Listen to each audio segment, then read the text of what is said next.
Hello everyone, and welcome to my latest review, in which I'll be discussing one of the most anticipated films of 2024, that being Monkey Man. So without further ado, let's get into my review. So this movie went through production hell and then some. It's been a long road for Dev Patel to get this movie into the big screen, and as a fellow Indian, it's a joy to see this film finally being shown to the world. We always talk about diversity and representation, and I have discussed those kind of themes in my previous videos, but when it's done right and it's in keeping with the tone and the themes of the story, as it is in this case, I'm all for it in that respect. So was very much looking forward with giddy anticipation for this film after hearing all the hype and all the positive reviews for this film. So at the beginning of the story, we see Dev Patel's character and his mum who live in a forest. As she recalls stories of Hanuman, the story from Hinduism, and how that relates to kind of the wider themes and the wider, plot, as it were.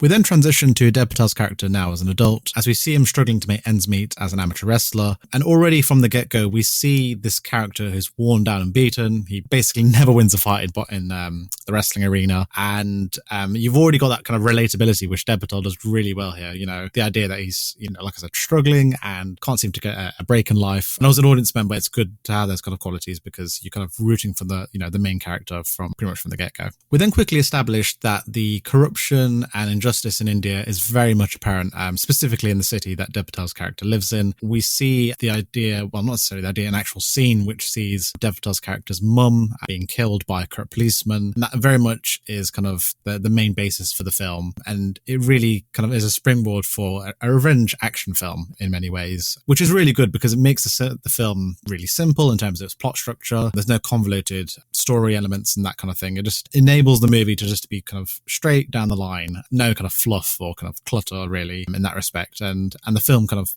shines pretty much as a direct result. Dev Patel is wonderful in all the roles that he performs for this movie, from director to writing to pretty much getting this film made from start to finish, and with the help, of course, of Jordan Peele, who helped in terms of the distribution of the film. I mean, he's always been a talented actor. We all know that from his, from Slumdog Millionaire and all the other films that he's done. But in this film, you really see just how much of a talent this guy is. You see it really on the screen in terms of the way the action is shot. I do have some problems with the action, which I'll get to shortly, but in the main, it's framed, pretty decently, and the characters and the themes and the story is kind of the forefront. It's with these sort of films, you tend to see the action being kind of thrown on the screen pretty much every other kind of millisecond. And of course there is action here, but it's the story is the thing that kind of draws you in as an audience member, which I thought was quite refreshing in a genre where, let's be honest, we've seen a lot of kind of generic action films that don't really pay attention to the story and the characters. So it's nice to see a film that, yes, has action, has those aspects that we're obviously familiar with, but also incorporates the ideas of, love and corruption, injustice, religion. It's all here in this kind of wonderful pastiche of a film. The acting is great from top to bottom. Obviously, Dev Patel being the main action hero here is great. He delivers in both kind of the dialogue scenes and also the action as well. You can very much tell that he's in the action scenes. I'm sure there probably was a stunt double for some of the more intense moments, but in the main, because most of the action pretty much is in camera, Dev Patel's obviously been training, and you see him pulling off these crazy action sequences, which is always good because especially nowadays with the, you've got technology and special effects and what have you. So it's good to see a film that kind of prioritizes the practical elements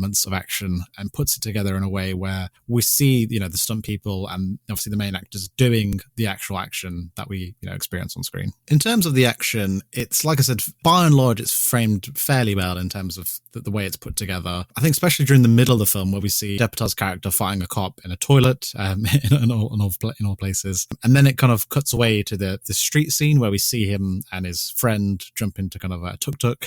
And it's a pretty cool idea for an action scene in terms of Dev Patel's character, running away from the police. But the way it's framed, it's very much kind of quick cuts and very shaky cam. That's kind of the focus of the sequence. And I'm not against the idea of shaky cam. When it's done well, it has its place in action films. We've seen kind of, series like, the Bourne movies, which incorporate shaky cam really well, and it kind of becomes part of the storytelling. But here it kind of detracts from the experience. I get what kind of Dev Patel's trying to do. He's trying to give you kind of a visceral experience and really throw you into the deep end of what these characters are going through. But at the same time, I like when, the action is locked down, we can actually see what's going on. And a lot of times it's kind of difficult to follow, the events of the movie, specifically the action, just because the camera is shaking that much that, you get a general sense, obviously, with it being a car chase, kind of roughly where people are, but it's difficult to kind of get engaged just because of the fact that there's so much kind of jumpiness to the action. But that's kind of one of my few complaints of the film. In addition to kind of the pacing, which I'll discuss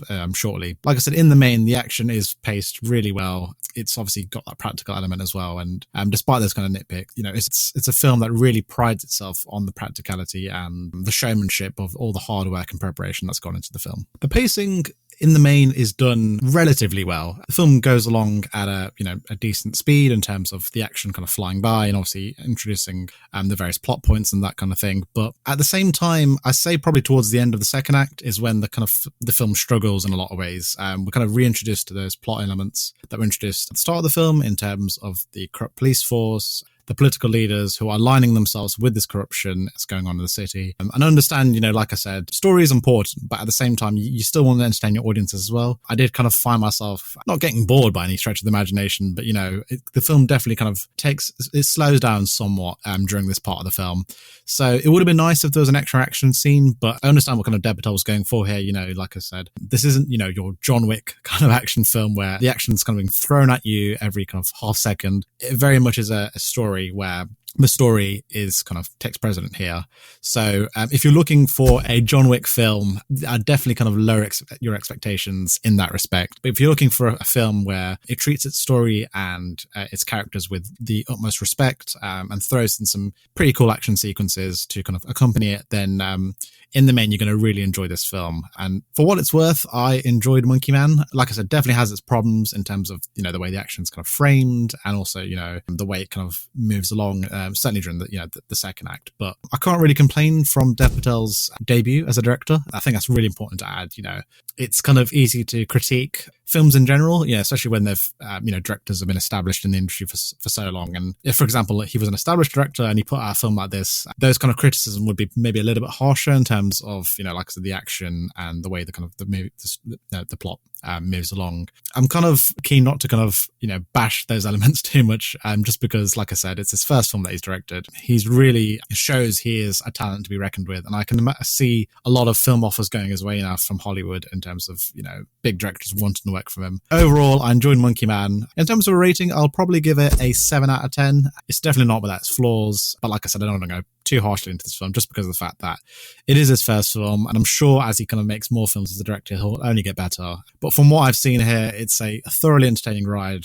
Definitely, worth checking out if you haven't seen it already. I know it's been out for kind of a week or so now, but yeah, definitely worth checking the cinema and supporting kind of my fellow homie, Dev Patel. But yeah, really enjoyed this film and kind of exciting to see what Dev Patel does with more original stories. I'm sure he's kind of got more planned up his sleeve, but definitely looking forward to seeing where this incredible, actor and director now does with his career going forward. Now, I now hand it over to you as I want to find out your thoughts on the film. Did you enjoy it? Did you not? Keen to hear what was your experience of Monkey Man. Please do let me know down in the comment section below. Love to kind of engage with you in terms of brand new films that are out. So really do let me know what you want to say about the film. I know it's got a lot of overwhelmingly positive reviews, but obviously you might not be in that camp. Like I mentioned, with those kind of negative elements, that might become, a detractment in terms of your experience. So yeah, do let me know. Thank you for watching my review. And as always, I'll see you in the next one.